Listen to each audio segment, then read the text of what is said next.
Lynn Cullen goes live in 2 minutes.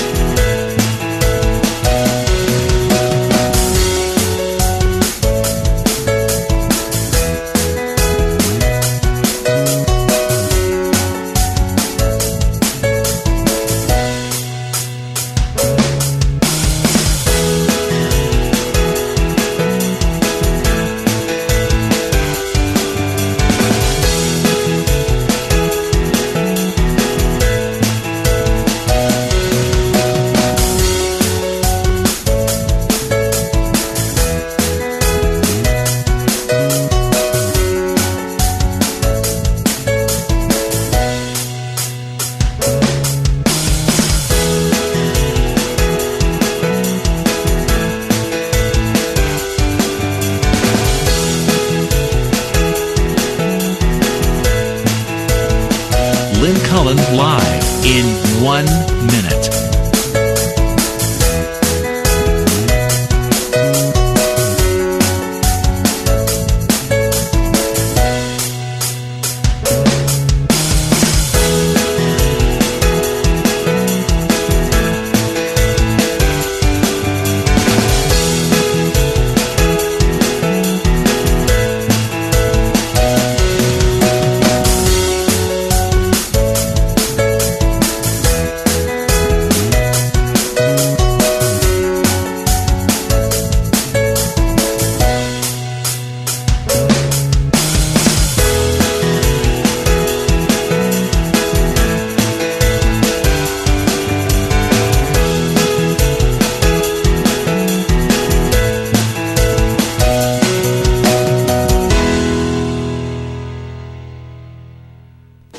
Welcome to Lynn Cullen Live at pghcitypaper.com. Email your questions and comments to Lynn at pghcitypaper.com.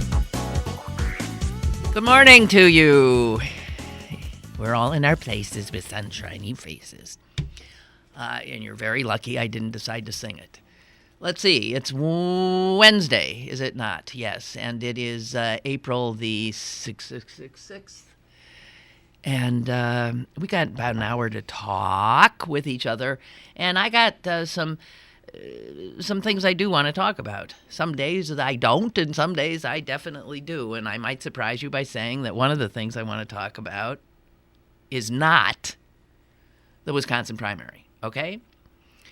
I think I alluded to the fact yesterday that I have decided that my constant attention to these races does not in any way have an effect on them. And so, like a soap opera, you can leave for weeks on end and then turn it on, and you're right there again. You haven't missed a thing. So thank God, because I was really getting pulled into that vortex of horror. Not to say that the subject won't come up, but it's not one of my main subjects today. The pollsters had it right, blah, blah, blah, this and that. Yeah, I'm sick of it. Okay.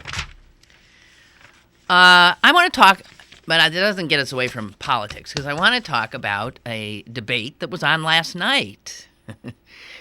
That was on WTAE TV here, and was a debate by the 3 Democratic candidates for the U.S. Senate.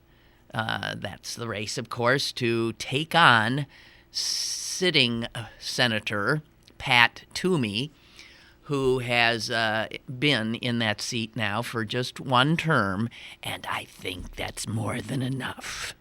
So, which one of these 3? Now, you know that I flirted with Joe Sestak and have always appreciated him, his intelligence, and I think his integrity. And I really was on his side because of how the establishment party, the Democrats, ganged up on him. I mean, his name is mud to them because he didn't go along with the party's embrace of Arlen Specter, longtime Republican, who realized he wasn't going to keep his seat as a Republican senator anymore, so he joined the Dems. And the Dems took him in because they thought, well, now he'll be ours. And Sestak said, wait a minute, it's still Arlen Specter, he's still a Republican, and I think someone needs to challenge him. So he did. And he knocked Specter out of the party. He knocked him. They've never forgiven him. Never forgiven him. And then went on to lose the election to the aforementioned Pat Toomey. So you've got Sestak, a former congressman, a 3-star admiral, got a good backstory, all that. Then you have the establishment choice, Katie McGinty, who also has, I guess, a pretty impressive resume, although I don't know it all that well, in politics, and served as chief of staff to Tom Wolf, our current governor, ran against him for that position, along with a number of others, and came in, I believe, dead last. And that was just 2 years ago. McGinty running in a race for Pennsylvania governor got less than 10% of the vote. Okay, just pointing it out. Then there entered into the race late an unusual guy named Fetterman. Now, Fetterman, as I'm sure many of you know, is the mayor of Braddock, Pennsylvania, extremely depressed former steel town. And I was really angry when he jumped in because I thought, oh, good, you got about as much of, you got a snowball's chance in hell of winning this thing. And what you're going to do is peel votes away from Sestak. So I saw him as a spoiler because McGinty's got all the establishment. That's who we're supposed, Democrats, you're supposed to vote for McGinty. So I have to tell you, I had never seen all three of them on, in the same room. I had never seen the three of them respond to questions. And so I thought, taking my citizenship, with some responsibility, and also because I heard Chris Potter was one of the panelists. I have to admit, Potter did pull me in. And also Sally, my friend, was moderating it. But I thought, Potter on TV, I bet he's all... And he had tweeted something out about, himself being on. He's never particularly comfortable on television. So I wanted to watch. Well, I'm glad I did. Because I don't think there was any doubt as to who won that debate. And it was John Fetterman. So who have been immune to his charms, wow. That's why it's good sometimes to... I had no reason not to like him except for the fact that I thought that he had ruined a candidate's chances that I supported, Sestak. But I never really listened to him. I'd never really seen him in a situation like this. And impressive is the word, I think. Impressive. And if I were to vote today,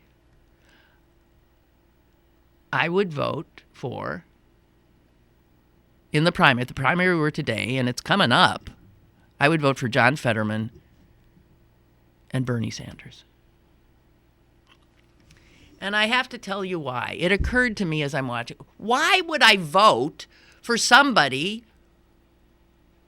No, why wouldn't I vote for somebody who is saying what I would say if I were standing there in their shoes? So, my sense is that Joe Sestak is a fine human being, extremely bright and conscientious and hardworking. But he's strange. He's odd. There's something a little odd about him, I think. I don't know. Just seems a little odd to me. The more I think about it. Now, odd could certainly be applied to Fetterman. Fetterman, when you see him, is, I believe the word would be imposing. However, it could be, to many, scary. He looks scary, I think, to a lot of people. If you saw John Fetterman walking towards you on an empty, a quiet street at night, you would be scared out of your mind. He's huge. And what was funny is when they introduced the three of them, first they introduced Fetterman. He was at they're standing at Podia. They introduced Fetterman. And then they go to a 3-shot where the 3 candidates are, and it is the funniest thing I ever saw. There's Fetterman, and Sestak, who I'm sure would rather have been placed somewhere else, was standing next to him. Literally, I don't think came up to his belt buckle. I mean, well, okay, but Sestak looked like this, and Fetterman was just huge. And then, of course, McGinty next to Sestak was about the same. So Sestak, they looked like different, that they were the same species was incredible. And Fetterman, of course, doesn't wear suits. He's always in black. He's got tattoos.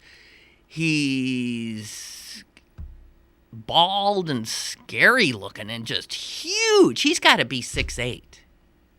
Easy. And then he's big. And you know what else he is? He's compelling. So the person I haven't talked about at all is McGinty, the assumed winner, because after all, the establishment is behind her. I found her, I hate to tell you, I found her off-putting.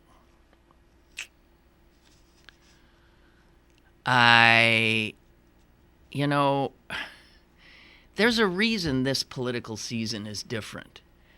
I think we really are fed up, the American people, with reason, with the folks who've been running things. And she's the folks who've been running things. The way she speaks, the things she says, when things are brought up. She was a big fracking person. She does a lot of things that I'm always railing about. She was head of our Department of Environmental something services, and then she jumps over to the side for a nice lucrative job to the oil and gas industry.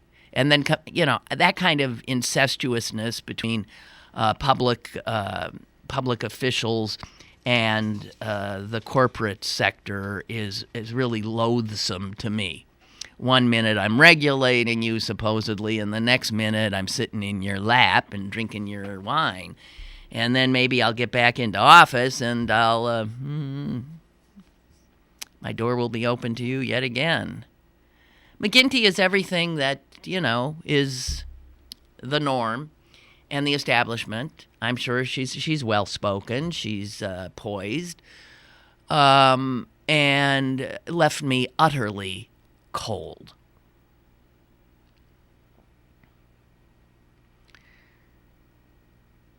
And, why don't they realize that we are now onto them?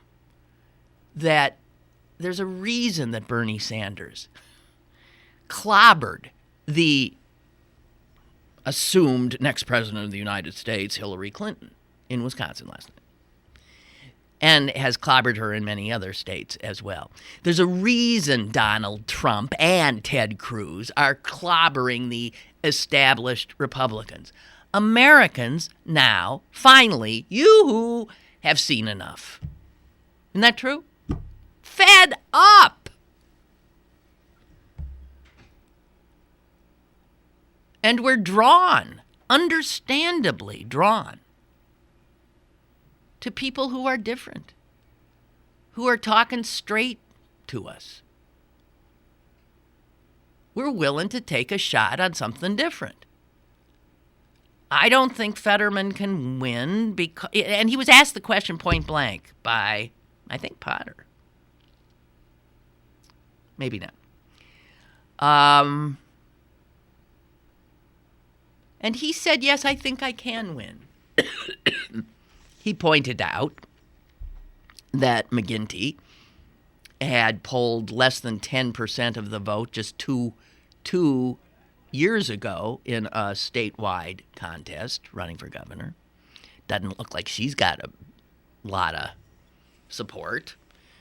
And he pointed out that Sestak has already lost to Senator Toomey, which is why Toomey's in the Senate.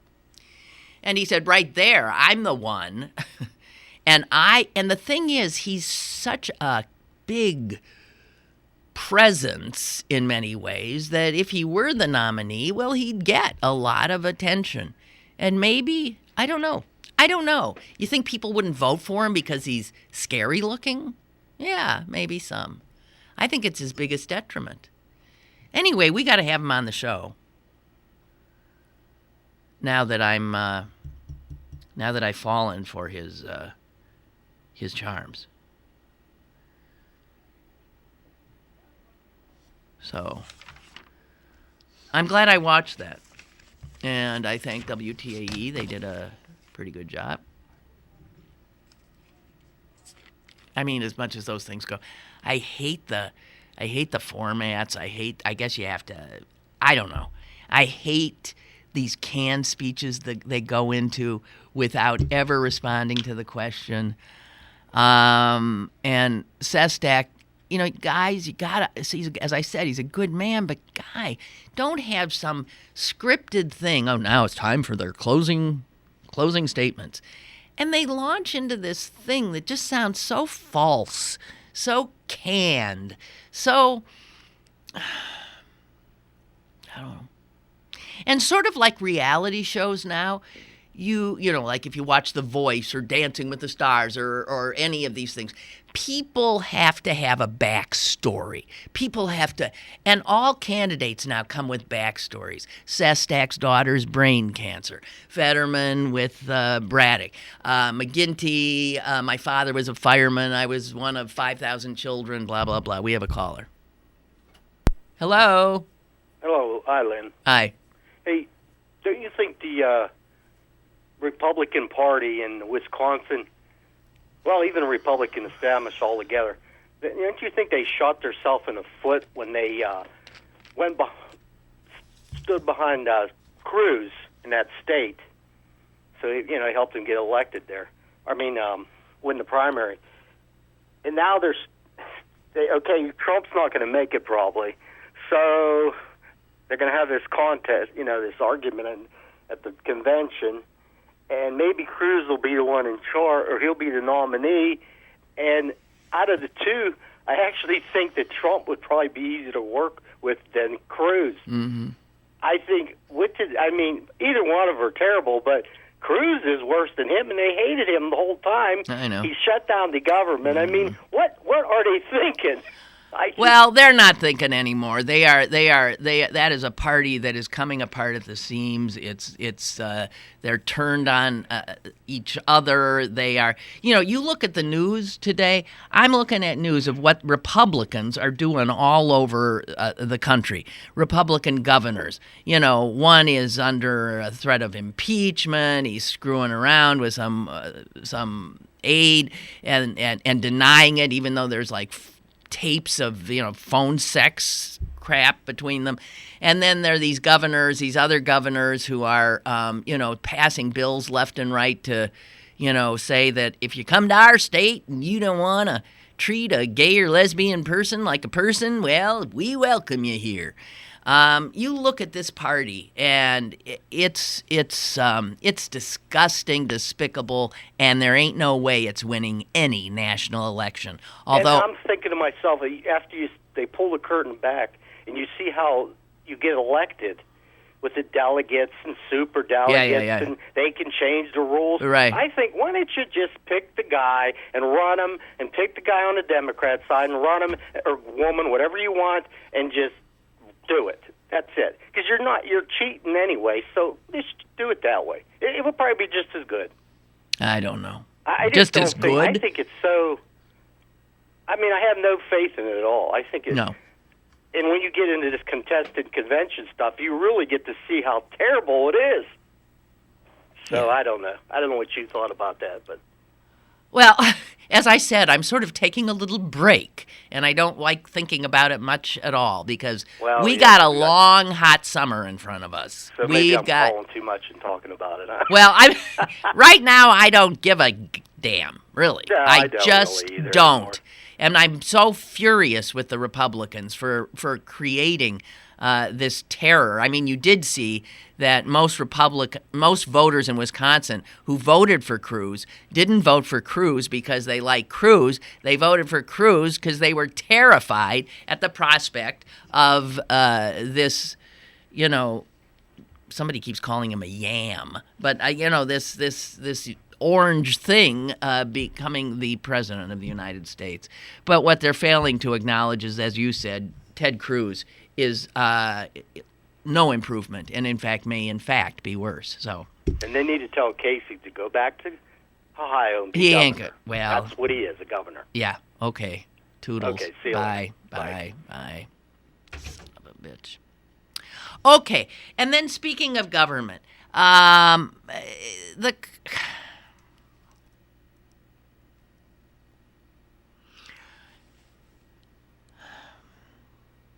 So I couldn't believe that it wasn't a front page story in the Post-Gazette today. Now, granted, their competitors, the Tribune Review, broke the story. But to me, this story is mouth-dropping, eye-opening, gobsmackingly unreal. And it's not the kind of story that most people, pay attention to, but we're talking about public money here. We're talking about our money, and no one quite knows where it is. Here's what I want to tip my hat to the Tribune Review for breaking this story. The story is about this entity called the Intergovernmental Cooperation Authority. I got news for you. It doesn't have much to do with cooperation at all. And the agency part of it consists of one person, essentially.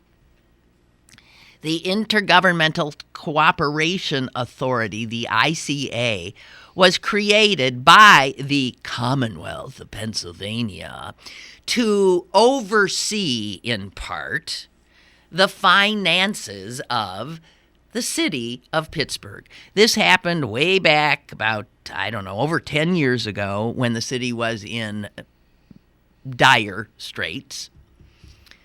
And there was an Act 47 board, and then there was this ICA, and I couldn't keep them apart or understand what was going on. But I started paying attention recently when this ICA, whatever it is, started getting in the way of the city's ability to make a budget, to do what the people of the city elected Mayor Peduto to do, and how they seemed to be, it was like we had this czar over us, unelected. His name, by the way, is Henry Scortino, and maybe I'm pronouncing that right, maybe I'm not. He's not from this area. He's from somewhere there around Philadelphia area. He gets appointed. He's the only employee of the Intergovernmental Cooperation Authority. And I just want to say this. The Tribune Review investigation has found out that, sit down if you haven't heard this before, that 92% of all of the agency's receipts for its expenditures in the last 6 years all of the agency's bank records, except for 2 little invoices they did find. All of the ICA bank records for spending in the last 5 years, all the minutes and transcripts of the board meetings for the last 5 years, and an unknown, who knows, number of contracts, many of them no-bid deals with unnamed vendors. All of this stuff I have just mentioned, and remember the first thing I said was 92% of all of the paperwork. Guess what? It's gone. It's gone. There is no record of what this entity has spent, what it spent it on, where is the money.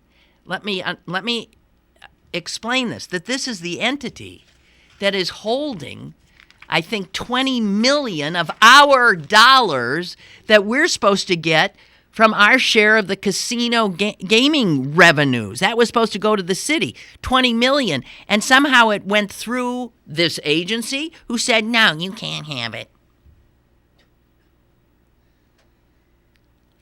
You know what we could do with 20 million? So, Natalia Rudiak says, she's a city council person, she says, I question where that money is. And who is receiving the earned interest on it? The fact is there's only one employee of this agency for the last 12 years, and it's this guy.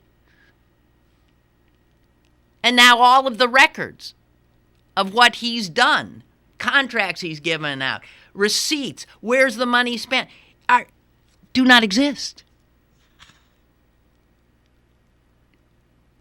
Needless to say, the Allegheny County District Attorney, his head went, what? He's launching an investigation. Needless to say, 2 state senators from the Pittsburgh area are calling for the immediate ouster of this lone employee who seemingly has deep-sixed all of the records of what he's been doing, even while he's holding 20 mil. And here's the great part of this story. He was accused, the guy, of bilking an ex-business partner in trying to hide millions of dollars in assets from creditors, according to civil court records, and he filed for personal bankruptcy during a part of 2010. This is after these accusations. And this, all the time, while this man is supposedly overseeing how the city of Pittsburgh handles its finances. Wow. The head explodes. The head explodes.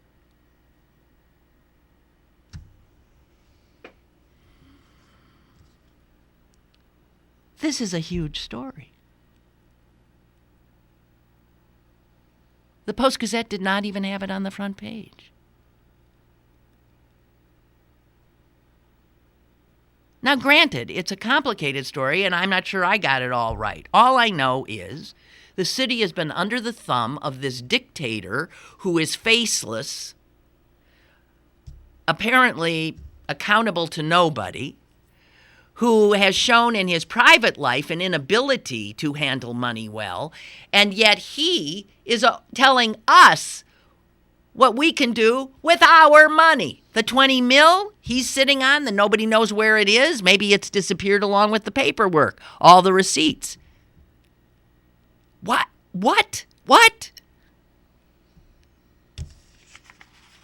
If this guy doesn't end up in jail, I'm a monkey's. Something stinks to high heaven here.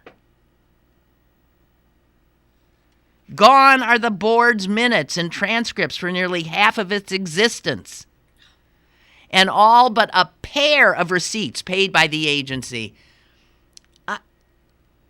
board members, so there's a board that I guess this guy reports to. Board members are like, now, wow. And we wonder why Americans might be at a point where they look at the candidates that the establishment puts forward and says, F you, we've had it with you guys. I believe that this jerk was appointed by Governor Ed Rendell. I'm sick of them. The pros, the pals, the ones who know how the game works. We need to get people in who are going to not play the game at all.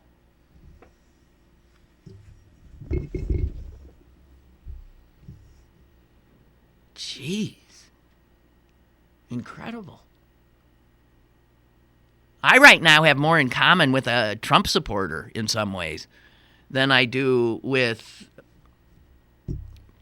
Bill Peduto. I don't know. I'm just, and what's with the Post-Gazette? Guys, that should have been, that's a story that you didn't break it, but get on it. That is a huge story. God. And then, of course, I wanted to know more. Against my better judgment, I said, no, don't even try. It ain't going to happen. I turned on the local television news last night, figuring it had to be the lead story. You have 2 state senators calling for an investigation. You got the DA. You got all this stuff, missing receipts, missing money, blah, blah, blah. That's a lead story, $20 million in somebody's... And I flipped around. I was flipping around. If they covered it, I never saw it. And it was the same old thing, distressed people because somebody, there was a fire someplace or there was it was all crime stories and police blotter stories and weather. Oh my, we are being ill-served on all fronts. Amazing. All right, I'll stop. One more thing. You did hear about George Mason University? That's too funny for words. George Mason University, after Antonin Scalia dropped dead, somebody, it's not like they decided to do it, somebody gave them a whole pot of money to rename their law school after Scalia. And George Mason said, sure, come on, give me the money, and sure we will. And it was last week renamed the George Mason, it was named the Antonin Scalia School of Law. The problem is the acronym of that essentially is ASSOL. ASSOL, pronounced, I guess, asshole. And so social media went nuts, talking about George Mason University's asshole, and and people saying, "You're kidding me? They're calling their school asshole? Antonin Scalia School of Law, asshole?"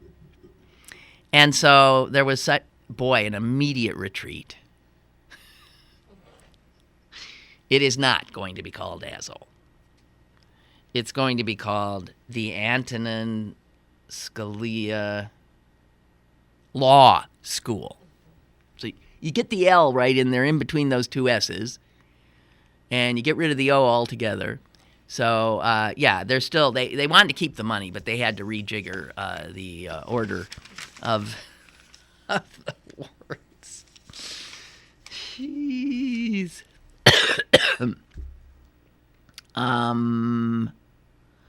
And speaking of social media, Rich sent me this. And social media, God help us. God help us.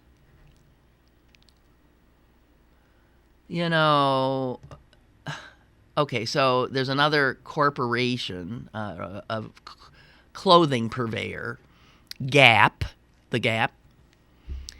The Gap has now apologized for an ad that people on social media found racist. I'm looking at the ad, and I'm looking, and I'm looking, and I'm looking, and I cannot for the life of me figure out what's racist here. It's a picture of 4 kids. They're, I guess, part of Cirque du Soleil. It's called Le Petit Cirque, a traveling circus company. And it's, I wish I had the picture. But, guys, have you seen the picture, Celine? I finally realized looking at it, well, I see, I guess, what they must have thought was racist, but you're kidding me, right?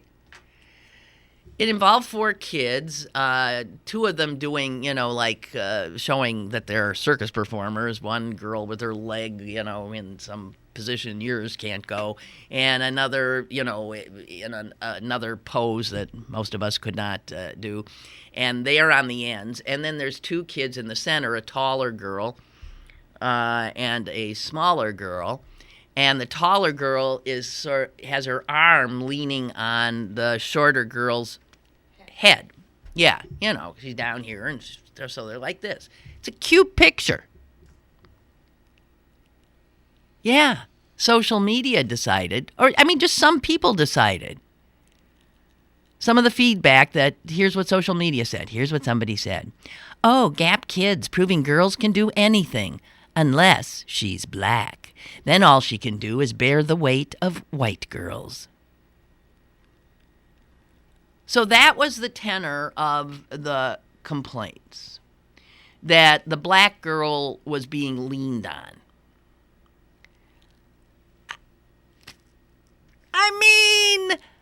How many pictures have you ever taken with friends where there's that kind of interplay? That is nothing. There was no intent. There's no racism there. If it had been reversed, the black girl was taller, leaning on. Oh, my God in heaven.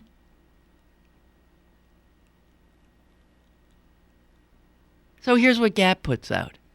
As a brand with a proud 46-year history of championing diversity and inclusivity, we appreciate the conversation that has taken place and are sorry to anyone we've offended. And then went on to say it will remove the one image that consumers found offensive.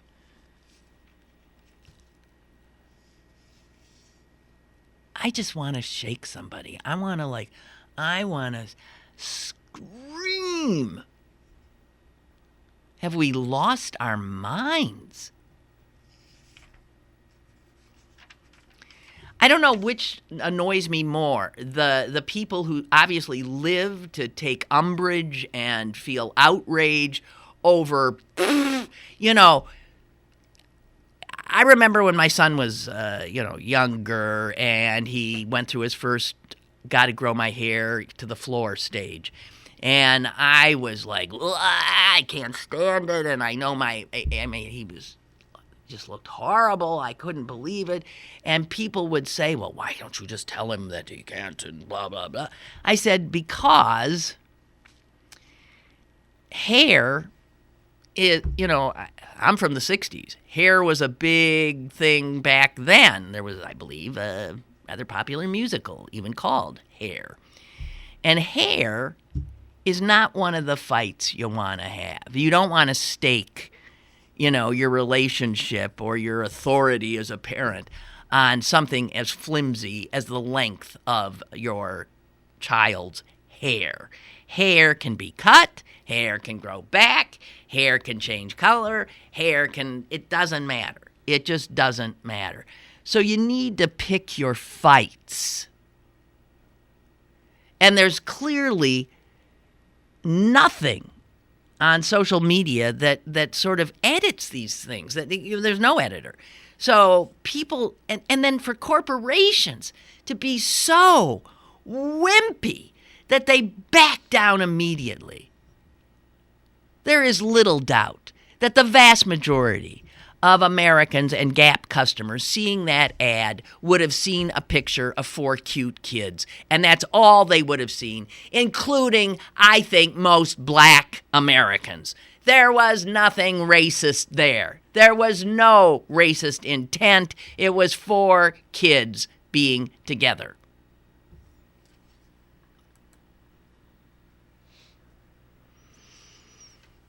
Yeah.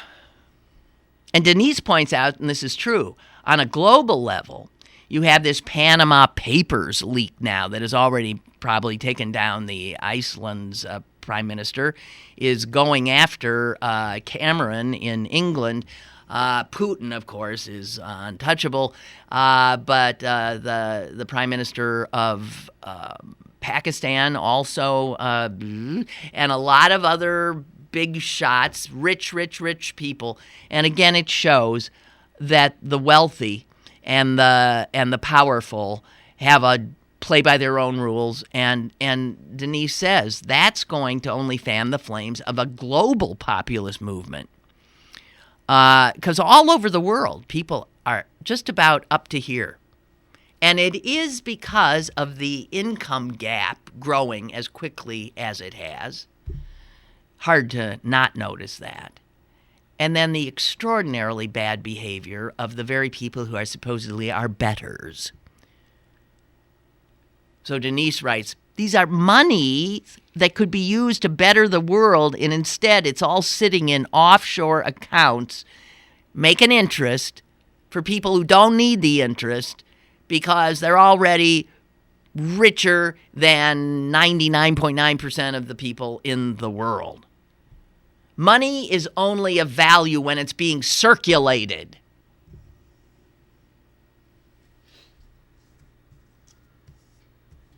So,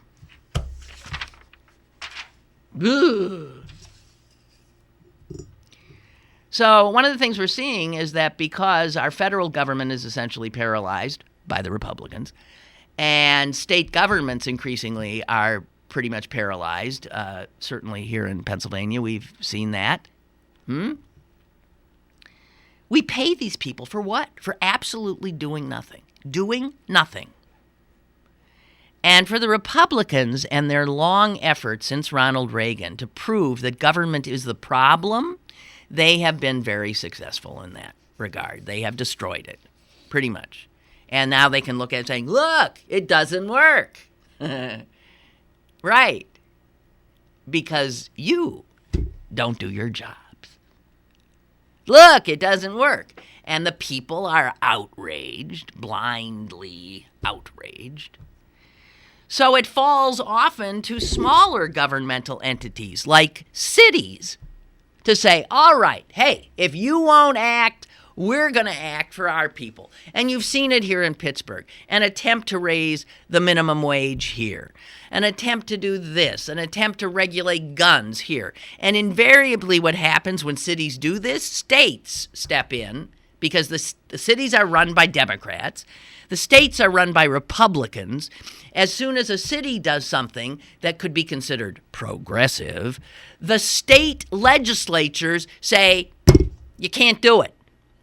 We're seeing a lot of that going on right now in the southern states as cities try to pass legislation protecting their gay and lesbian populations, their transgender populations, maybe raise their minimum wage, and the legislatures jump in right away and say, can't do it. So now we have San Francisco. They have, if you live in San Francisco and you have a baby or adopt a baby, you get now 6 weeks paid maternity leave or paternity leave.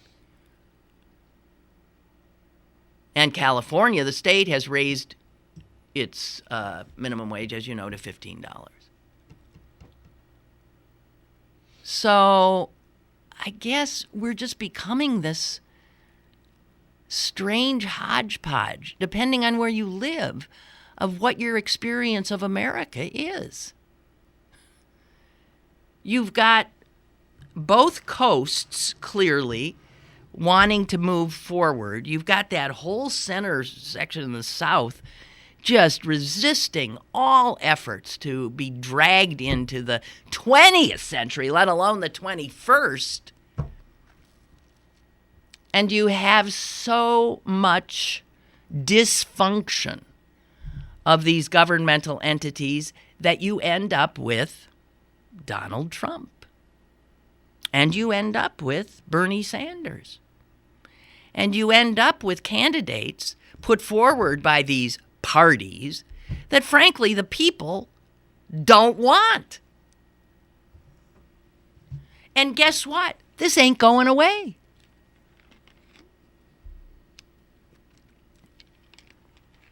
It is not going away. There is an insurrection afoot.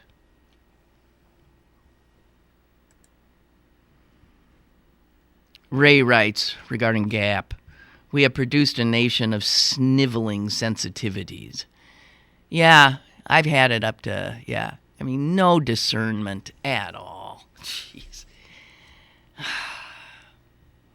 An entire generation of walking, talking, complaining sore thumbs. They've taken over media. They've taken over our institutions. If a person wants to be offended, this world will always supply unending opportunities. The only real danger of this is if everything offends, it makes all offensive things equally unimportant. That's what I keep trying to tell people. Don't say racism when it is such a little teeny thing and is not racism, because the next time you want to scream racism, you've devalued it. You devalue it. Don't say anti-Semitism because you devalue it. These isms are real and they're dangerous. And just because somebody looks at you with a cocked eyebrow, or there's a juxtaposition of a black and a white girl, and one is leaning on the other, and you don't think it's the right one leaning on the one, and you see racism, good God, you think that's racism? What? Jesus. You want to devalue racism? Great way to do it. Great way to do it. You want to make people who charge that's racist look like fools? Yeah, great way to do it. Devalue the whole idea of it.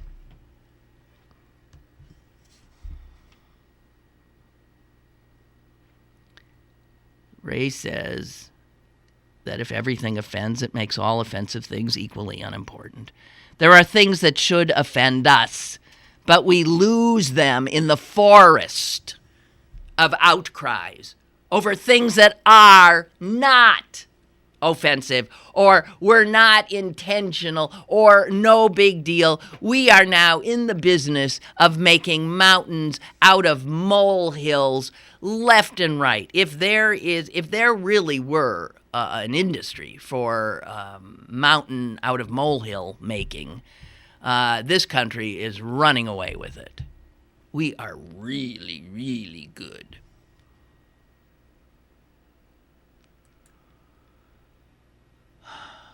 What we got?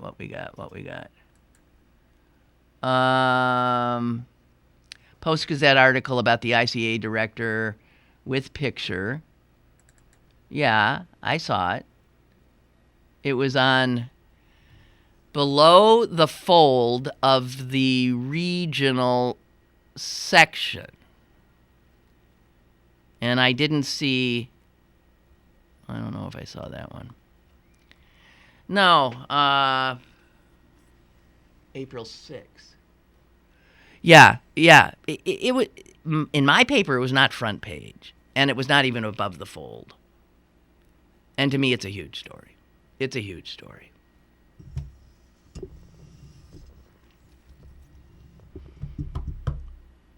Hey, I'm not going to be here tomorrow, by the way. Sorry. Because of the dysfunction in our healthcare system. It took me 6 months to get a doctor's appointment with a doctor I need to see. And the only time I could see this doctor was at 10 a.m. And so I thought, well, hell, I ain't going to wait 8 months just so I don't. So that's.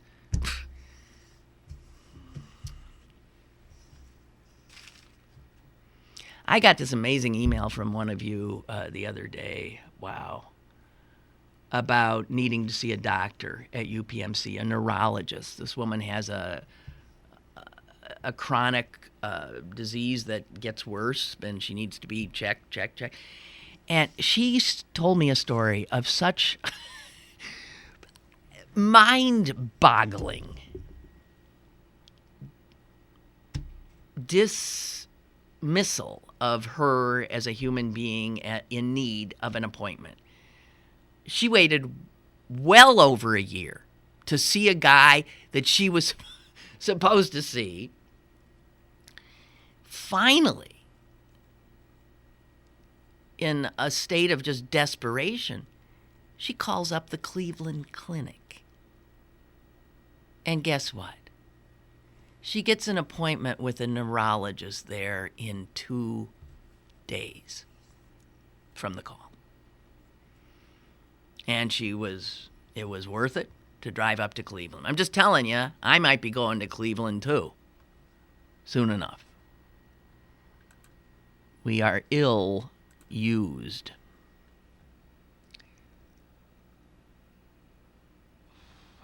Okay. I haven't... 2 other little things here for today. I got lots of things too. Did you see the little story, this was in the PG today, about the little girl, she's 9 years old, who's like a budding journalist. Have you seen her? Name's Hildy Lisiak. Her dad was a reporter for the New York Daily News, and so she grew up with an ink-stained wretch of a reporter, and really always just loved the idea of what her dad did. So she wanted to be a reporter. So in their family, they started a little newspaper of their own. It started out written in crayon, and it was called the Orange Street News. And now that she's 9, it is now a printed thing, which she very actively publishes. She also has a website with video that she puts on, so she's doing the whole thing. She's run the Orange Street News since 2014. She gets some help from her dad still, and her older sister is the one who handles the videos and photos, so it's a family enterprise. Well, they live in Pennsylvania, and there was a suspected murder in the town she lives in. It's a small town. And she, hearing of it and being a reporter, I guess went to the scene and then wrote a story about the attempted murder or the suspected murder, whatever. A body obviously was found. I don't know. She posted a story and a video clip on her website later in the day. And, oh my God, people who have happily read her paper, or checked it out on Facebook and stuff, all of a sudden freaked out. And she got things like this. Her Facebook page and YouTube channel were clogged with negative comments, urging her to play with dolls, go have a tea party, questioning her parents' judgment in letting her do such work. Well, she's enraged.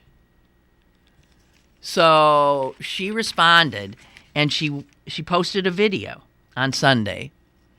And in the video, she's reading some of the comments aloud, including this one. I am disgusted that this cute little girl thinks she's a real journalist. What happened to tea parties? And she also read this one. 9-year-old girls should be playing with dolls, not trying to be reporters. And then she apparently turns to the camera and says, I know this makes some of you uncomfortable, and I know some of you just want me to sit down and be quiet because I'm 9. But if you want me to stop covering news, then you get off your computer and do something about the news. There. Is that cute enough for you? What? Love it. I knew Celine would love that. I did that mostly for Celine. So one of the women who wrote, horrified at what she was doing, is a licensed practical nurse. And she wrote this.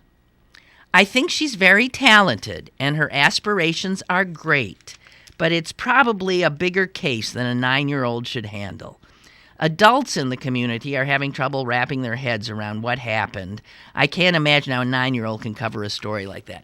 So for some people, it was that it involved, they never tell me in this story how horrific the murder. Hey, let Hildy be Hildy. Come on. Why don't you have a tea party and play with dolls? That's what you girls are supposed to do. You're not supposed to be putting out newspapers and covering things like murders, for God's sakes. You're 9 years old. Yeah, so? Yeah, if it were a boy, would it have been different? I think. Okay, obit of the day. Joseph Medicine Crow. 102. This guy, what a life he led. He is the last war chief of the Crow tribe. He also a renowned Native American historian and anthropologist.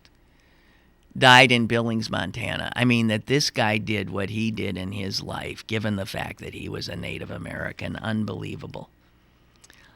He was the last person still alive, well, now he's not alive anymore, last person to have heard direct oral testimony from people who were present at the Battle of the Little Bighorn and before the Battle of the Little Bighorn. In fact, his step-grandfather, White Man Runs Him. That was his step-grandfather's name, White Man Runs Him. That guy was among 6 Crow scouts for Custer. Anyway, he was given the Presidential Medal of Freedom by President Obama in 2009, citing not only his seminal works on Native American history, but also his service in World War II, where he apparently single-handedly stole 50 Nazi SS horses from a German camp.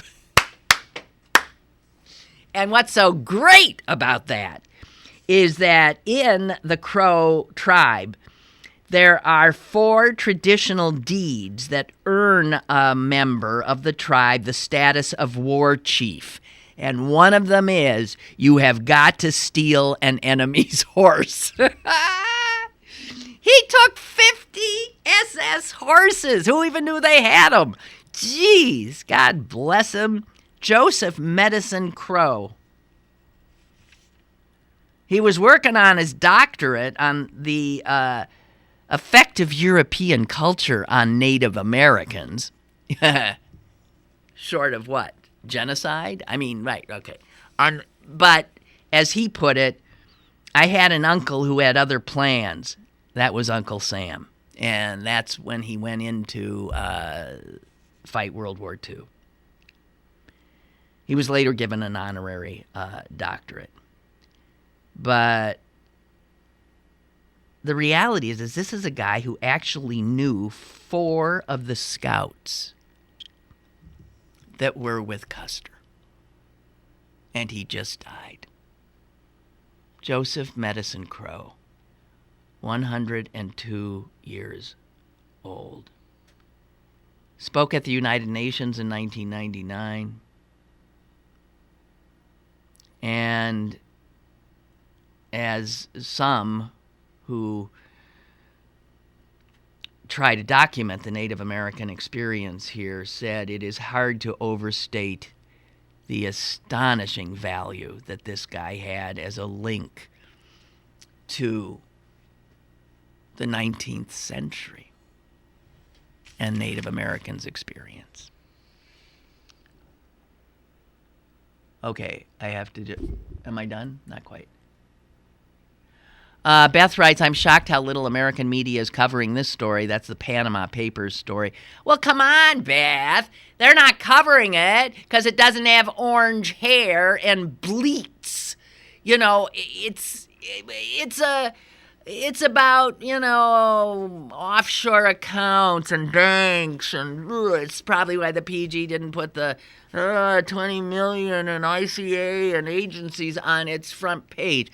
We, the people, like to be entertained, and this is not particularly. The other reason they're not is because no high-level American, well, I don't know if they've gone through all the papers, but if some American names come out, then I think you might be getting some more publicity. But, you know, if it doesn't happen to us, we ain't interested. I'm shocked at how the media is not covering the story. Also, how can there be not one American politician in this scheme or one American business person? I agree. It doesn't make any sense. So I think there's going to be other shoe that's got to drop here. And Beth says, as someone who is in mainstream media, do you see that media is downplaying the story? Hey, media is downplaying everything. It's bread and circuses now. Here is a case where excellent journalism was used, and the response is the Prime Minister of Iceland is probably on his way out, and yet it seems that other media and journalistic outlets aren't adding to the investigative power in the story. I give him time. I do think this story is huge, and it's a bigger data dump than was done with the WikiLeaks dump or with Snowden's dump. And that takes a lot of time to sift through, although this media global consortium has been sifting through this stuff for over a year. But I would imagine American media, if it wasn't involved in that, is playing catch-up. That's my guess, but I do not know. And I guess that does it. So thank you very much. Thank you very much. Sorry I won't be here tomorrow. I will return on Friday. Okay? I will look forward to it. Have a good one.